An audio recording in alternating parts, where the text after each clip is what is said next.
Pour la première fois, en octobre 1867, Louis-Marie Julien Viaud, dit Julien, découvre la Bretagne avec 7 autres jeunes gens de Rochefort reçus comme lui à l'école navale. Ils font le trajet en chemin de fer, puis en bateau à vapeur depuis Châteaulin jusqu'à Brest, où ils débarquent au pied de la muraille de granit du cours d'Ageot. Le silence régnait au pied des hautes maisons mornes et grises. À cette tombée de nuit d'octobre, il faisait triste et humide. Le lendemain, après avoir reçu son numéro, le sang et son uniforme de laine bleue, il embarque sur une canonnière pour rejoindre le navire-école, le Borda. Alors la grande rade magnifique s'ouvrit devant notre route, calme, luisante au soleil doux. Il faisait beau mais beau, invraisemblablement beau pour une après-midi d'octobre à Brest. 3 vaisseaux qui me paraissaient gigantesques trônaient à peu près seuls là-bas sur le miroir immobile de la mer. Julien va passer 2 ans à Brest, sur le Borda. 2 années studieuses et mélancoliques, car sa famille connaît de graves soucis financiers, et il souffre toujours de la mort de son frère Gustave le 10 mars 1865. Avec un autre bordassien, de Jonquière, il loue Un petit logis au 3e dans la rue de Siam. Là, nous passions raisonnablement nos après-midi de congé à regarder de haut les passants crottés. Depuis le XVIIe siècle, Brest est un port de guerre qui dispose d'un arsenal. La marine emploie désormais l'hélice et se met à construire des cuirassés. De grands chantiers transforment la ville. Pont tournant sur la Pimfeld, nouveau port de commerce, gare de chemin de fer.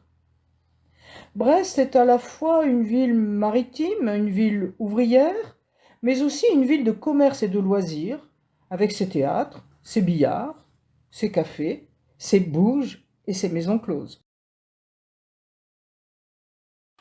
C'est le vendredi 14 août 1868 que la corvette Le Bougainville, à bord de laquelle a pris place l'école navale de Brest, jette l'ancre dans la baie de Logivy. Le 16 août, les élèves sont débarqués avec la consigne de se rendre à pied à Paimpol, où ont lieu des régates et un bal champêtre. C'est ainsi que pour la première fois, Julien Viaud va découvrir Paimpol et sa région du Goëlo avec ses vieilles chaumières, ses chapelles grises, ses crucifix à tous les carrefours et ses bonnes vieilles en coiffe assises sur le pas de leur porte. à Paimpol, il se fait servir place du Martret par 3 vieilles dames dans un hôtel, vieille maison seigneuriale flanquée de tourelles. Il y revient en février 1878 avec Pierre Lecor qui vient voir sa mère à Kergris en Plounaise. Une virée dans un monde populaire, mi-marin, mi-paysan, pittoresque et archaïque. Des chemins creux, des calvaires, des crêpes, du cidre et des nuits en lit clos en compagnie des poules. Toujours sur le Bougainville, après 3 jours de pluie, vent et grosse mer, le 19 août, les élèves de Naval arrivent à Lorient, une ville qui ressemble beaucoup à Cherbourg et à Rochefort. Puis, ils passent une journée à Port-Louis. Une excursion dans la campagne leur fait constater l'état de sauvagerie des naturels. Mais tout de même, on leur donne du lait dans une ferme. Et enfin, les jeunes gens découvrent un lieu délicieux, avec des chênes énormes, des châtaigniers, des pins maritimes, un lieu bucolique, somme toute, ce Morbihan. À l'automne 1877, il est affecté à Lorient, sur le garde-côte Le Tonnerre. Toutes mes démarches pour retourner en Turquie ont abouti à me faire expédier à Lorient, où je perche dans un garni de hasard. Rien à faire ici. En décembre, il écrit à un ami. Me voilà seul, isolé, et pour tout un long hiver. Plus moyen même de passer sa vie dans les bois, de s'allonger dans les bruyères fleuries, au pâle soleil de Bretagne. C'est fini. Voici la pluie, la brume, les feuilles mortes, le triste hiver breton. Heureusement au moins me suis-je trouvé de bons camarades. L'un, un marin de mon âge, sorte de grands forbans, généralement gris, que j'aime de bon cœur, Pierre Lecor. Fondé au XVIIe siècle pour commercer avec l'Extrême-Orient, ce port a pris le nom de l'Orient, puis il est devenu un port de guerre et un pôle militaro-industriel. C'est ici qu'on a construit, en 1850, un navire à vapeur à grande vitesse, le Napoléon, grâce à l'ingénieur Dupuy de Laume. C'est aussi un port de pêche et une ville de loisirs avec café, théâtre et maisons closes. L'enseigne de vaisseau Julien Viau passe l'hiver à Lorient. Chaque soir, dans l'obscurité des nuits d'hiver, traverser la rade de l'Orient, emporté dans la chaloupe à vapeur que mène mon pauvre Pierre, mettre pied à terre sur le quai désert et rejoindre ma chambre vide. Et me voilà seul chez moi. Le vent siffle sous la porte et le feu ne prend pas. Pierre Lecor est également affecté sur le Tonnerre. Pierre vient de se marier avec Marie-Anne Ledeuf de Rospordin. Et Julien habite à Lorient une chambre au 69 rue de la Comédie, où il s'est aménagé un petit salon en velours rouge. Mes soirées heureuses ici, c'est quand Pierre est libre et les passe avec moi. Alors nous faisons flamber un feu joyeux et nous parlons du passé. Tous deux fréquentent le café de Madame Olichon, un établissement renommé parmi les frères de la Côte, rue du Port. S'amusent à faire des farces et sortent en bande avec d'autres marins.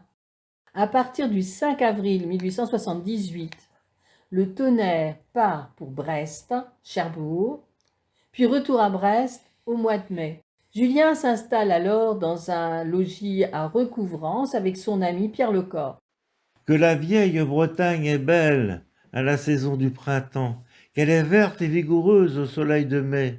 Le soir, aux longues soirées du printemps, les courses, les jeux de boules, les chevaux de bois nous amusent comme deux enfants du peuple. Le 17 juin 1878, Julien Viau et Pierre Lecor sont débarqués du Tonnerre, juste à temps pour fêter le grand événement, la naissance du petit Julien, le fils de Pierre Lecor et de Marie-Anne Ledeuf, qui a vu le jour à Rospordin le 15 juin. Julien Viau sera le parrain. Le baptême va être la grande affaire. Puis, Julien et Pierre se retrouvent le 18 septembre de cette même année sur la Moselle, un bâtiment de transport naviguant entre Cherbourg, Brest, Lorient et Saint-Nazaire. Et parce que Pierre rêve de Saint-Paul-de-Léon, sa ville natale, le 12 mai, les deux amis prennent la diligence. Au détour d'un rocher, la pluie cesse comme le vent. Nous découvrons à perte de vue un grand pays plat, une lande aride, nue comme un désert. Le vieux pays de Léon, au fond duquel, tout là-bas, Cresquer dresse sa flèche de granit.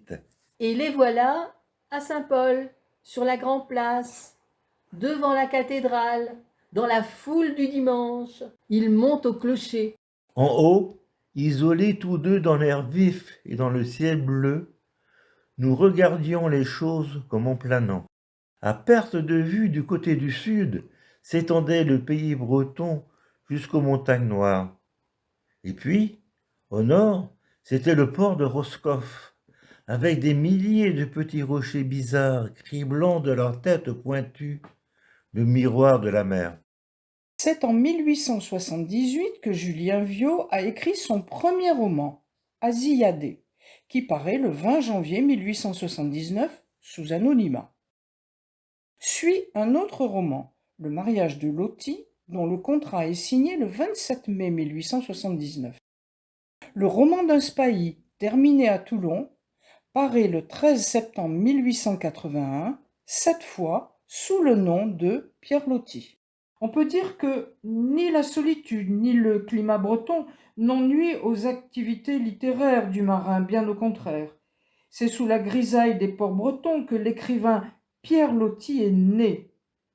Il va de plus y trouver la matière des 3 futurs romans, Mon frère Rive 1883, Pêcheur d'Islande 1886 et Matelot 1893. Du 3 juillet au 17 décembre 1882, Julien Viaud retrouve à nouveau Brest. Le roman Mon frère Yves, c'est d'abord un roman brestois. L'action démarre avec le débarquement d'un navire arrivé d'Amérique du Sud. Parmi les marins, il y a Yves Kermadec. Les permissionnaires grimpent joyeusement les escaliers pour se précipiter vers la ville, les cabarets et les femmes. Il y a eu du bruit cette nuit-là dans Brest. La matelot chantait, et les femmes qui guettaient leurs pièces d'or, agitées, échevelées dans ce grand coup de feu des retours de navires, mêlaient leurs voix aigres à ces voix profondes. La population brestoise, maritime et ouvrière, est une population pauvre qui s'entasse dans des maisons de granit froides et insalubres. Les femmes y attendent souvent des maris absents, en mer ou au cabaret. Les femmes aussi y boivent, et la prostitution prospère. On compte environ 900 prostituées à Brest à la fin du XIXe siècle. Le roman Mon frère Yves nous ramène aussi à Paimpol, où l'hôtellerie de la place du Martret devient l'hôtel du Pendref. Ce quai s'appelait autrefois le Grand Quai. Mais le 31 décembre 1890, le maire de Paimpol propose à son conseil municipal de l'appeler quai Pierre Loti. Une cale en pente double ce quai. Cette cale s'appelait la cale aux pommes. Elle servait à l'embarquement des marchandises et des bagages, du sel pour les Islandais. Mais aussi à d'autres marchandises pour le cabotage. Cette cale, célèbre à son époque, a été représentée à diverses reprises par des artistes.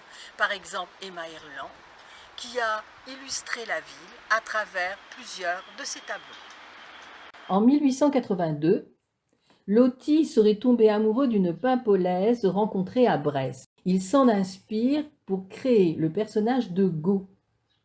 Et Guillaume Floury, un marin originaire de Port-Sévin, va inspirer le personnage de Yann.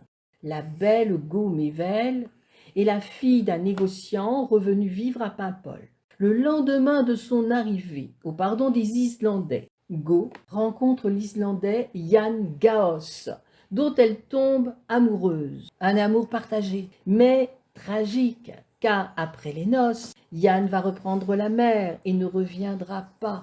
Le roman décrit le rude métier de la pêche à Islande.